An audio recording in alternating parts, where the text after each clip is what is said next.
हाय दोस्तों, नमस्ते, सुप्रभात। हम हैं जोड़बीड़ गाड़वाला कंजर्वेशन क्षेत्र वन्य अभयारण्य, जो कि संरक्षित प्रदेश है। यहाँ पर बहुत सारे खेजड़ी के पेड़ हैं, जाल के पेड़ हैं और ऊंची ऊंची घास है, जिस घास के अंदर बहुत सारे बीज हैं और इन बीजों के अंदर येलो आइड पिजन और बहुत सारे दूसरे छोटे जीव जंतु अपना भोजन यहाँ से ह्यूज मैजेस्टिक और प्रोमिनेंट ब्लैक कलर का जो आपको पक्षी दिखाई दे रहा है, यह है सिनेरियस वल्चर। सिनेरियस वल्चर को हिंदी में सामान्यतः जटायु प्रजाति का पक्षी भी कहते हैं। सिनेरियस गिद्ध दुनिया के सबसे भारी उड़ने वाले पक्षियों में से एक हैं। ये दुनिया का सबसे भारी उड़ने वाला पक्षी है, जो कि इसके समकालिक या इसके समकरीबी हिमालयन गिरफन जिप्स हिमालयनसिस है, जो कि सिनेरियस के आकार से बहुत थोड़ा कम है। लगभग इसका कंपटीटर है, प्रतिद्वंदी है।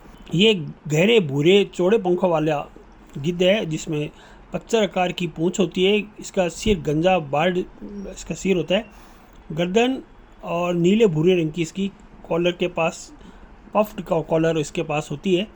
इसको मोंक वल्चर, भिक्षु वल्चर, काला गिद्ध, ब्लैक वल्चर इत्यादि नाम से कहते हैं। इसका नाम है सिनेरियस गिद्ध। लगभग 100-200 वर्षों में अधिकांश क्षेत्रों में सिनेरियस गिद्धों की संख्या में बहुत कमी आई है।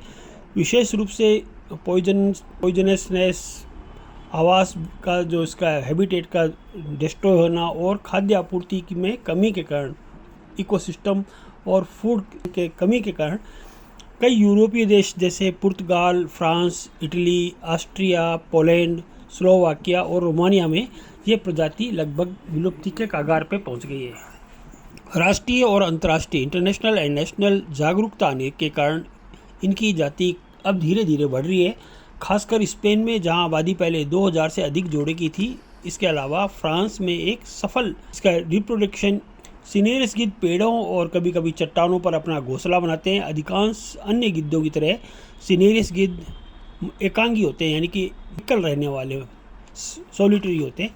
जोड़े विशाल घोंसले का ये निर्माण करते हैं, 2 जने मिलकर, जिनका हर साल पुनः उपयोग किया जाता है। इनका 50 से 55 दिनों का अंडे सेने का टाइम लगता है। गेस्टेशन पीरियड 50 से 55 दिन है।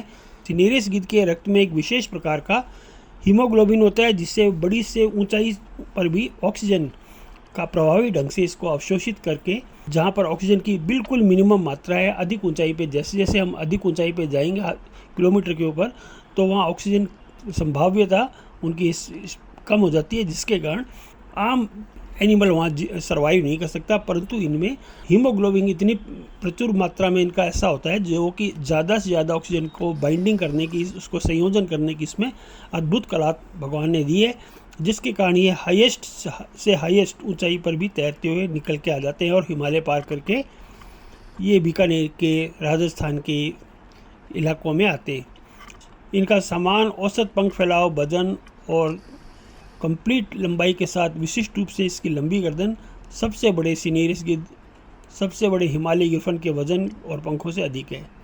इस प्रकार दुनिया का सबसे भारी उड़ने वाला ये सिनेरियस गिद्ध पक्षी है और इसकी आनुवंशिक विभिन्नता के कारण ये शरीर का आकार पश्चिम से पूर्व की ओर बढ़ता है। दक्षिण पश्चिमी यूरोप, स्पेन और दक्षिण फ्रांस के पक्षियों के साथ और मध्य एशिया, जिसमें मंचूरिया, मंगोलिया, उत्तरी चीन के गिद्धों की तुलना में लगभग 10% छोटा हो जाता है। सिनेरियस गिद्ध विशिष्ट रूप से गहरे रंग का होता है। वयस्कों में पीले सिर को छोड़कर शरीर पूरा भूरा और काला होता है, जो नीचे से महीन कालेपन से ढका रहता है।